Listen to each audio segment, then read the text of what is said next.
In this video, I'll be sharing 3 questions to ask yourself if you're struggling in the psychosis recovering process, and what to do if you feel like you're not ready to take steps towards your recovery.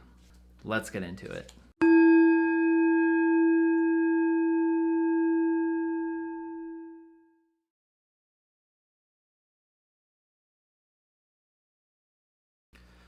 Psychosis can impact many areas of life, including work, social life, and general health. It can impact us on many levels. Some of these challenges just take time to unfold, so just allowing for that healing process, but there's some things we can do along the way to kind of help us move forward in that recovery process. When asking, what do I want to change, it's important to think about what is going to provide the most value for you. What is something that you maybe wish that you had back, or maybe something that you would like to work towards. Because so many areas of life are impacted by psychosis, it's really important to only focus on 1 or 2 things that you would like to work on or that you would like to change.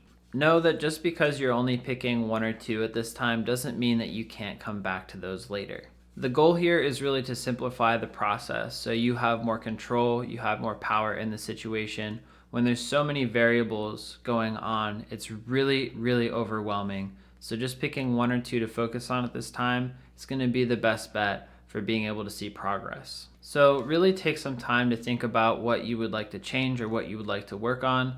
And like I said earlier, the big themes that I notice are employment, wellness, and social engagement. Anything's really possible, whatever you feel like is going to add value to your life. Once you've been able to identify one, we can move on to the next question.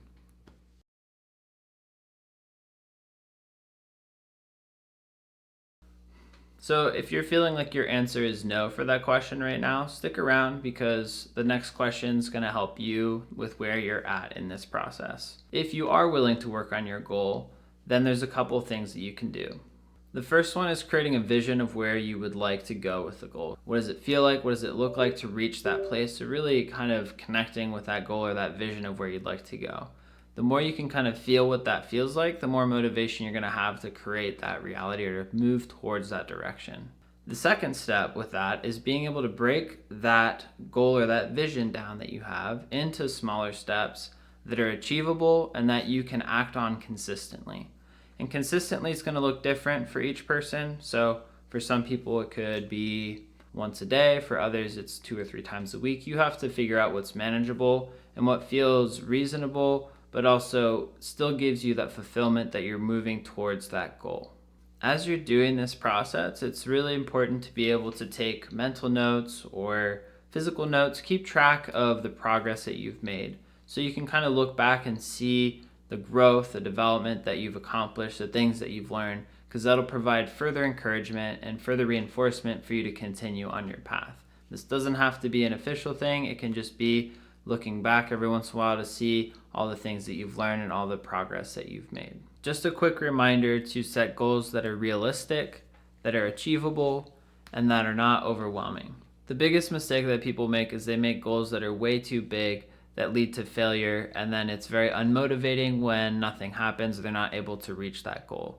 So making sure you're taking steps that are achievable, making them really small at first if that's what you're able to do, and being okay with starting at that place. In this process, there is an aspect of being able to accept where you are to some degree because you have to start somewhere, and sometimes that starting place isn't where you wish it was. So for those of you who said you're not willing, you're not ready to change yet, this is the section for you.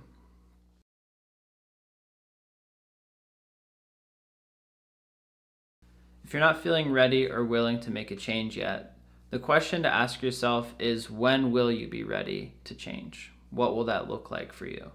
I believe that people generally do things that they feel will benefit them based on the knowledge and understanding that they have. And so if you're not really sure if you're ready to change or to take steps moving forward yet, think about what is serving you right now. So is your current reality working for you? If it is working, what is working about it? What's not working about it? Get kind of a picture of like where you're at. If you feel like you're in a place where you feel content with your reality and you're kind of in a place that's working for you, then maybe there's no need to change at this time. If you feel like you're kind of ambiguous, you're not really sure, there's some parts that are working and some parts that aren't, maybe it's time to look at and see what's not working, and maybe where can we make some changes that might be helpful to improve our general quality of life. And if you do identify something that you would like to work on, then you can go back to the first question and then the second question in this video to kind of hone in what you want to work on and execution of that vision that you decide to work towards. Either way you decide, it's okay to be where you are. Whether you decide to pursue your vision and your process, or you decide to kind of stay where you are and contemplate things, or just be content with where you're at, that's totally fine. At the end of the day, you have to decide what's right for you. I hope this video was helpful for you in some way. I'm wishing you all the best in your pursuits, your journeys, your recoveries, and I look forward to seeing you in future videos. Bye for now.